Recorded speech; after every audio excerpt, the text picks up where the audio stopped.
Tonight on Politicat, the impeachment trial begins. What happened on day one? And with the Iowa caucus 2 weeks away, we update you on the 2020 race. Plus, journalists respond to press restrictions around the impeachment trial. All that and more coming up on Politicat. It's your politics right now.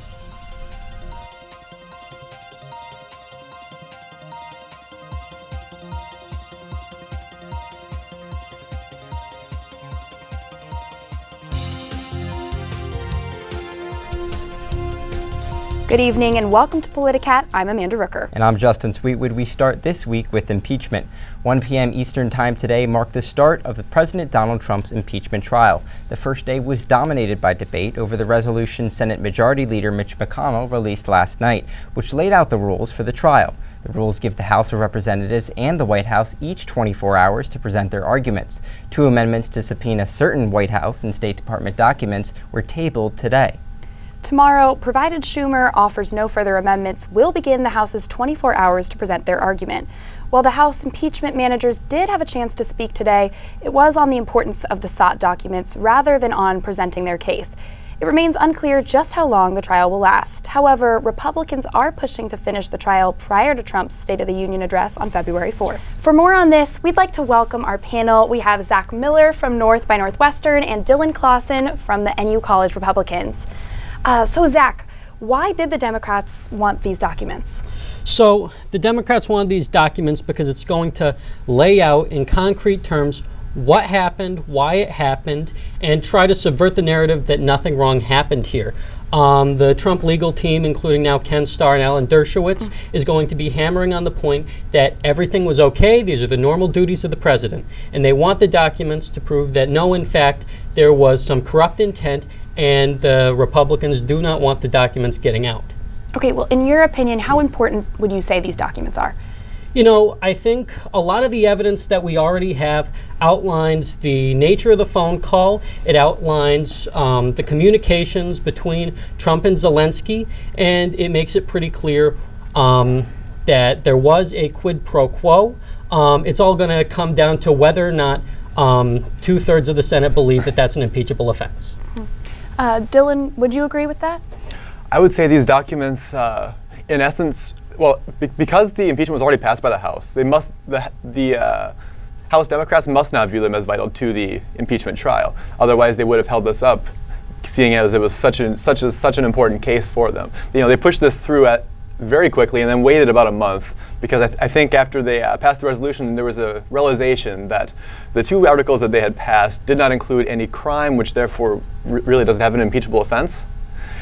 And so this is just a continuation of that hunting. You know, they've got the big stage now that the impeachment trial is about to begin, and this is an attempt to try to get a little bit more leverage to pry these documents out and push past executive privilege. Dylan, it's very likely that Trump will be acquitted here, but what statement are the Democrats trying to make during this trial? Well, I think the intended message of the Democrats is an idea that they are the watchdog to Trump's reign of terror, if you can consider it that. You know, the entirety of Trump's presidency has been met with a Democratic Party that isn't seeking to, negotiate on policy or push their own objectives so much as just trying to be the anti-Trump. And Zach, what are the Democrats trying to achieve here over these next 10 days or so? This is all going to come down to approval ratings. If a Trump victory would include no meaningful change in approval rating or possibly a positive boost, a win for Democrats would strengthen their position going into the 2020 general election. All right, well, according to CNN, sources in communication with McConnell say he hopes to end the trial in just 10 days. Do you think it's likely that he'll be able to actually keep that schedule? It's not clear just yet.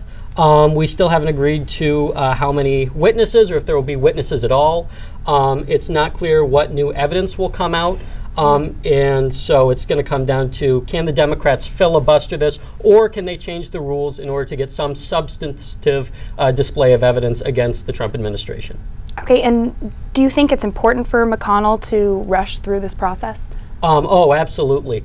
The longer that this drags on, the more that Democrats can hammer impeachment.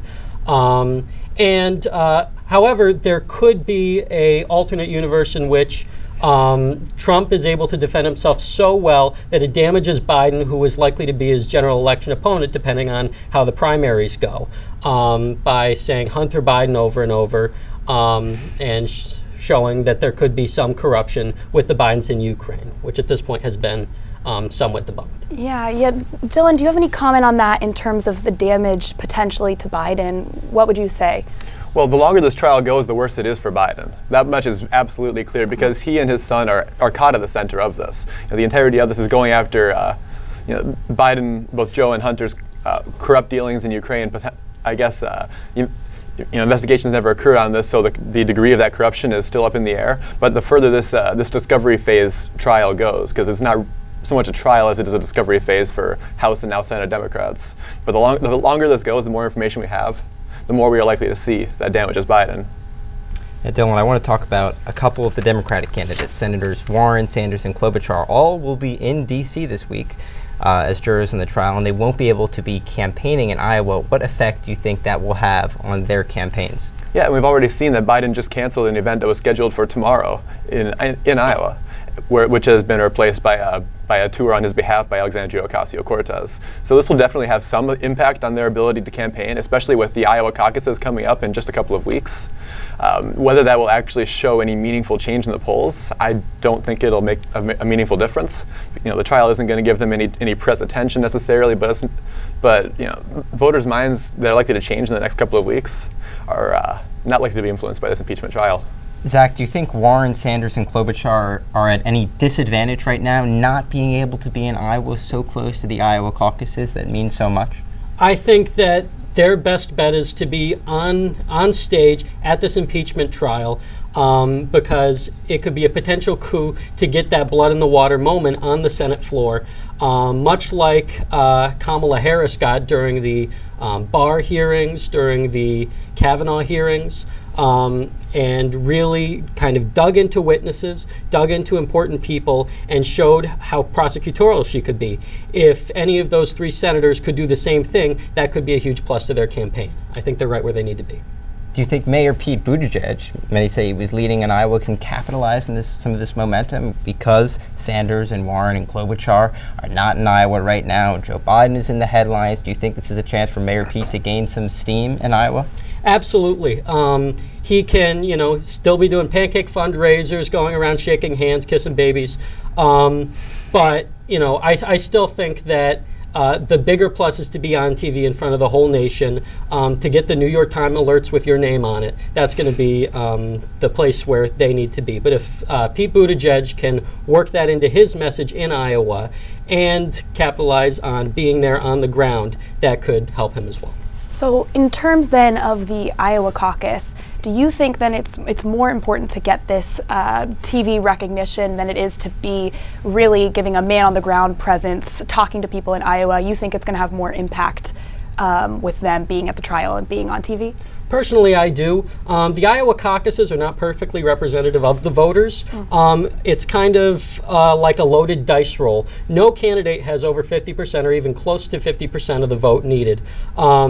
And the caucus process is complex, and it divides voters into small subgroups based on neighborhoods and voting areas. And so any of the four top candidates could reasonably come out with the numbers that they have now with a win in Iowa. Personally, I think the most you can do to sway the largest numbers of voters is just as influential as any particular region within Iowa to win particular caucuses.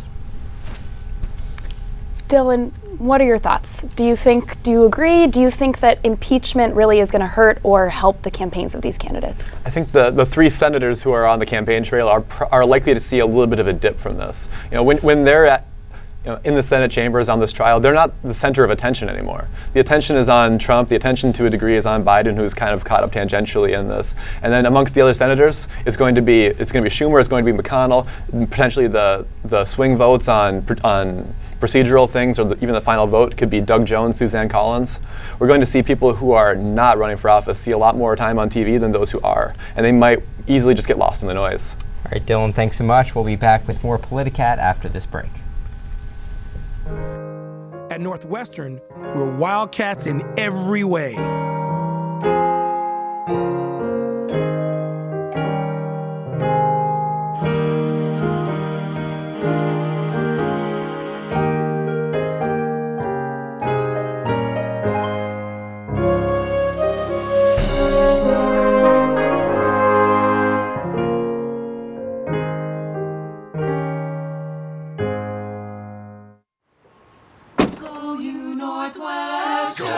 and break right through that. With our colors flying, we will cheer you all the go. Go you Northwestern, fight for victory, sweet victory, for the fame of our fair name, and go Northwestern, win that game. Go Cats! Welcome back to Politicat. Because we've been off the air for a few months, we thought we'd focus a little bit on each of the leading Democratic candidates. So let's jump right in with Joe Biden. His campaign has been able to rally behind the goodwill, latent support he receives by virtue of being the former vice president. Some moderate Democrats have made this into a case for his electability, arguing the top priority should be defeating President Trump in November. Now, Zach, does Biden have a strong electability argument? Certainly. He polls very well among independents and left-leaning conservatives. He would be a strong general election candidate, and he's proven to be a fairly strong primary candidate, despite some noteworthy gaffes in the debates. He has maintained his lead at the top of virtually every poll since the primary started, even before he announced his candidacy.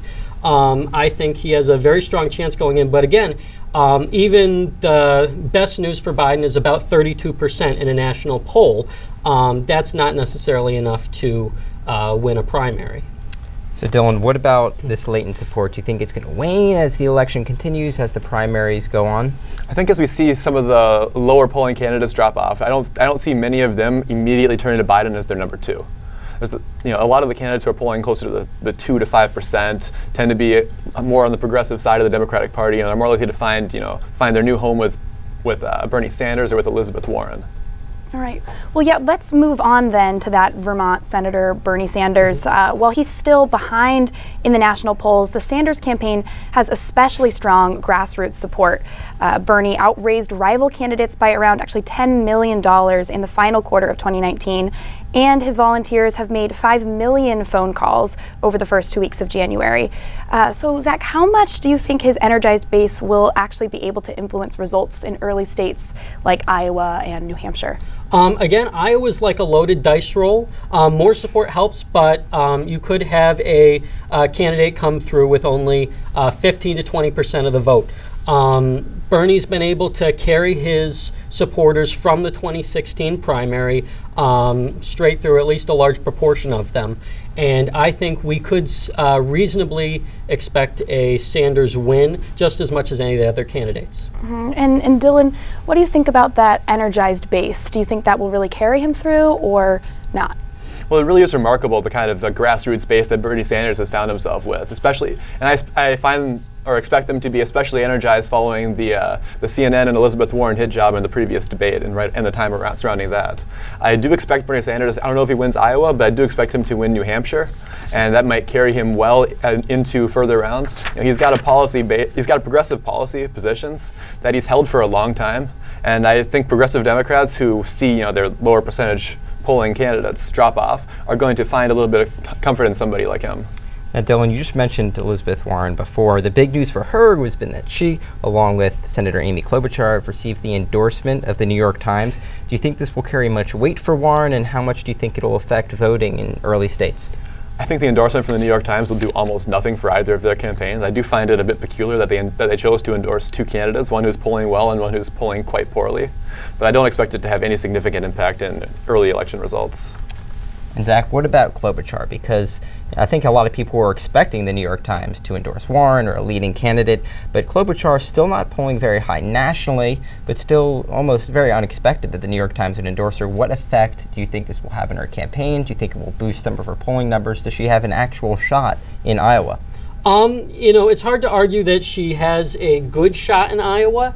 Her poll numbers have been doing very well since the past couple debates, where she's managed to separate herself from Biden, who's closer to the center, and from Warren and Sanders, who are further to the left.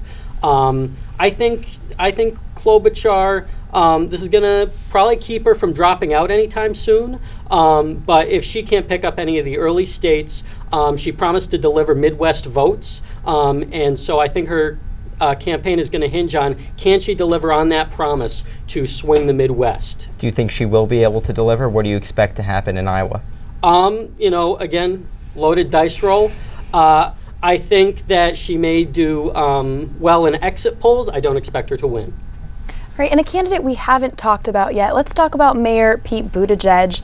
Obviously, he is polling well in Iowa, but he does lack that strong support from minority voters. If he has a strong showing in the predominantly white Iowa and New Hampshire, do you think that he'll be able to carry any of the potential momentum to South Carolina and Nevada, Dylan? Yeah, I don't see Pete Buttigieg being able to carry throughout the entirety of the primaries. He may win a few of the whiter demographic states, but the Democratic base is, it's a very diverse base.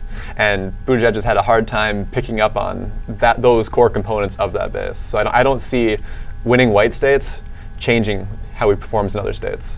Interesting. And what would you say, Zach? I think Dylan's right on the money.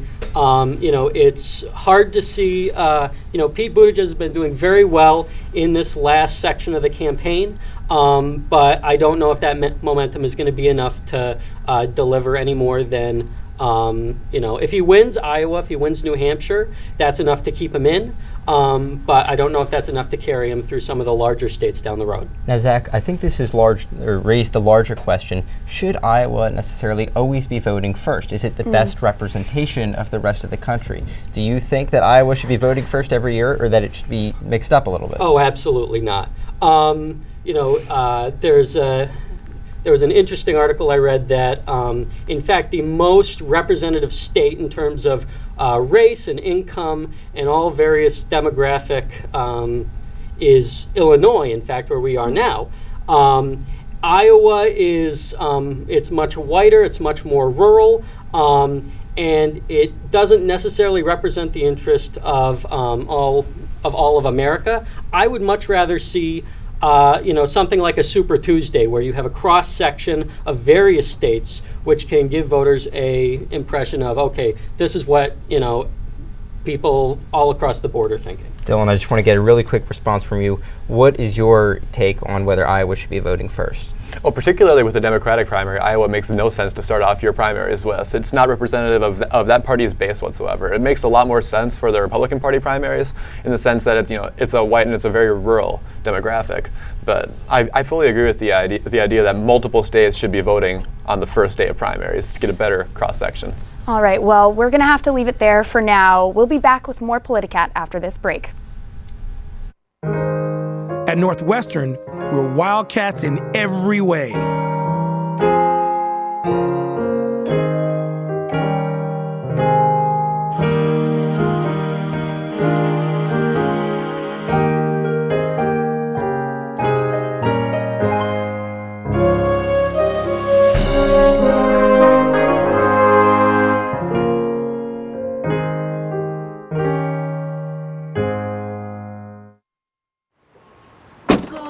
Northwestern, break right through that.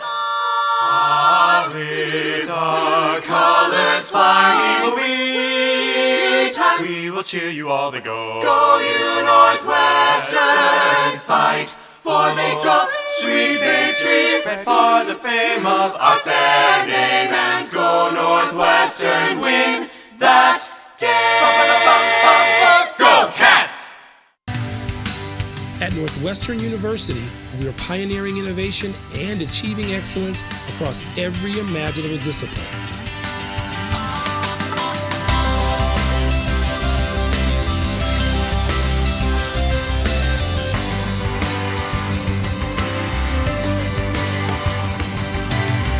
At Northwestern University, the possibilities are endless.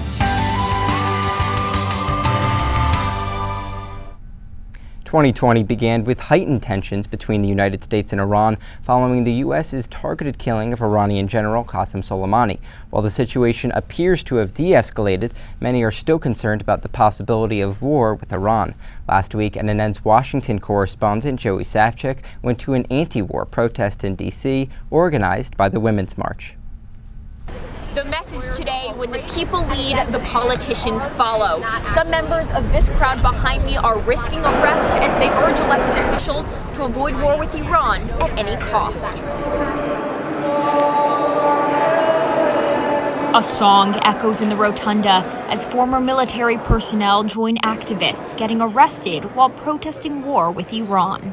We need our senators to fulfill their oath of office, to uphold the Constitution and protect the American people. A protest organized by the Women's March calling for peace in the Middle East. We are here to send a loud message to our representatives. In a hearing earlier this week, ranking member of the House Foreign Affairs Committee Michael McConnell praised the president's actions in Iran. Debating issues of war and peace is perhaps our most important responsibility on this committee and as members of Congress. I wish Democrats would join in praising the president as Republicans did when Osama bin Laden was killed. But on Capitol Hill today, activists criticized Trump's role in the rising tensions in Iran, catalyzed by the targeted killing of Major General Qasem Soleimani. Once again, just in the last couple of weeks, he put our people and our democracy at risk. Holding posters and megaphones in an effort to hold Congress accountable. The action item is to call on Congress to pass legislation to prevent a war with Iran. We really can't wait another day for Congress to take action. The House passed a resolution limiting President Trump's ability to wage war in Iran last week, and Senator Tim Kaine says he has enough votes to pass his war powers resolution in the Senate. Cease and desist, or you will be subject to arrest. Disrupting the peace for peace. Reporting from the Capitol, Joey Safchik, Medill News Service. Thanks, Joey. Politicat will be on the ground providing more coverage from D.C. throughout this quarter. And now we'd like to welcome back in our panel for our game headlines. We're going to read our panelists 3 headlines. 2 of them are true, 1 of them is fake. They have to guess which one is false. Are you guys ready to play? Yep. All right, first up, last week, Twitter CEO Jack Dorsey called Elon Musk during an employee conference and asked him for advice on how to improve Twitter. Next, presidential candidate Tulsi Gabbard defeated a supporter in a push-up contest at a town hall. And lastly, Andrew Yang was praised by AARP executives after assisting a group of senior citizens cross the street. Which one of these is a lie? Which one did not happen? Zach, you're up first. I'm going to say that Gabbard did not defeat someone in a push-up contest, although she could. Okay. So the Gabbard push-up contest may or may not have happened. Dylan, I'm going to go with Musk. You're going to go with Musk? I'm going with Musk. Both of you are wrong in this. I don't know if we've ever had this happen before in the history of headlines. Politicat Where both history. of you, the Andrew Yang did not happen. Tulsi Gabbard did defeat I can see that a supporter in a push-up contest, and Jack Dorsey did call on Elon Musk in the middle did that. of an employee conference. All right, well, you guys will have another chance to get it Get right. on the board. Let's try again. 0 points. Let's in go to one. round 2. Yeah. Okay, so our first headline is an Englishwoman claimed she's predicted Harry and Meghan's departure from the royal family. Get this, by reading asparagus spears. The next one is Kamala Harris's Instagram post announcing her departure from the 2020 presidential race is now the 15th most liked post of all time. And Spotify released a new feature curating playlists for dogs, cats, iguanas, hamsters, and birds. Which one do you guys think? We'll go to Dylan first this time. I'm going to go with the asparagus spears. All right. Let's see. What do you have to say? I'm going to go with Spotify. Spotify. Playlist for pets. All I think right. that's fake. Can you tell me a little bit about why you think Spotify? I think that, I'm sure plenty of those playlists already exist. Whether or not Spotify would specifically curate those playlists, I think we're still a couple years down the road. But if not, I'll let my cat know. And asparagus spears, you've never read those before? I can't say I have, though I could see that coming out of the UK. That was the same country where a woman married a pirate's ghost and then divorced him a couple of years later. All right, well, that is not a headline I knew about, so very interesting. Unfortunately, both of you are wrong. It happened again. It happened again. 0 for 4. So apparently you might be able to read asparagus spears, and Spotify is on the market. Just as notable, I didn't even know that asparagus spears, buy into what you will. I didn't even know that was something that you could read. I mean, this woman did it. She predicted it. So we might have to call her up and ask her how she did it. But the lie, Kamala Harris's Instagram post announcing her departure from the 2020 presidential race, not the 15th most liked post of all time. Was it the 14th?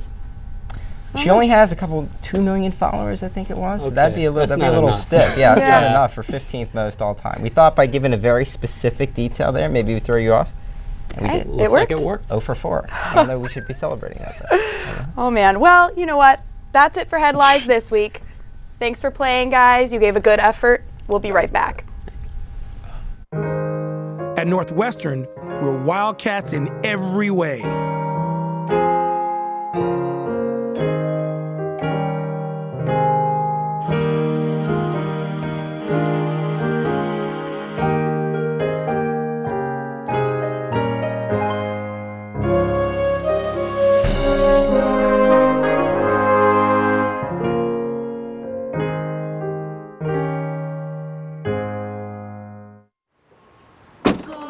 Northwestern, break right through that.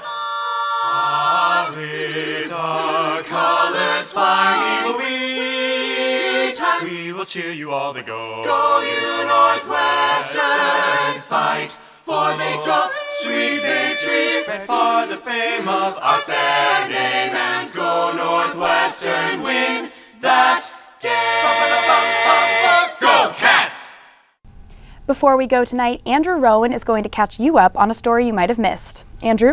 Thanks, Amanda. With all the news surrounding the historic impeachment proceeding, here's something you might not have heard of. It's this letter. It was sent a week ago to Senate leadership from the Standing Committee of Correspondents, a group of journalists selected by their colleagues to oversee press operations on Capitol Hill. It argues vigorously against restrictions placed on journalists covering the impeachment trial, saying they're more restrictive than those put in place during the State of the Union, Inauguration Day, and the Clinton impeachment trial in 1999. Some of those restrictions are physical pens to hold reporters outside the Senate chambers, which would prevent them from interviewing senators as they enter and exit the proceedings. Journalists will face an additional screening upon entering the press gallery when they were already screened to enter the Capitol building itself. This can be restrictive because the Senate has a no electronics rule, meaning reporters are constantly entering the chamber, making notes of the proceedings, and then quickly returning to their phones and laptops in the press workstation to relay that information to their editors before they return to the chamber and repeat the entire process. The additional screening will slow down the pace at which these reporters can work. The letter says there's no additional security brought by adding this extra screening, which is only for journalists, and it gives the impression that it is being done, quote, mostly to protect senators from the bright light of the public knowing what they are doing in one of the country's most important moments. C-SPAN's president and CEO Susan Swain also sent a letter to Senate Majority Leader Mitch McConnell in December asking for permission to position their cameras inside the chamber. This would allow for more coverage than the standard feed provided by the Senate recording studio, which is the angles that you saw on TV today. This is a common practice for C-SPAN. They do it all the time during the State of the Union, and Swain says the historic nature and intense interest of an impeachment trial warrants a similar broadcast approach to the State of the Union. And she's right, it does. Senate leadership and Senate security have been quiet about the new rules, but one thing is for certain. The rules make it more difficult for journalists to fully document what is happening in a historic moment in Washington, and that's something every American should care about. Thanks so much, Andrew. And that's all the time we have for tonight on Politicat. I'm Amanda Rooker. And I'm Justin Sweetwood. Thanks for watching. Good night.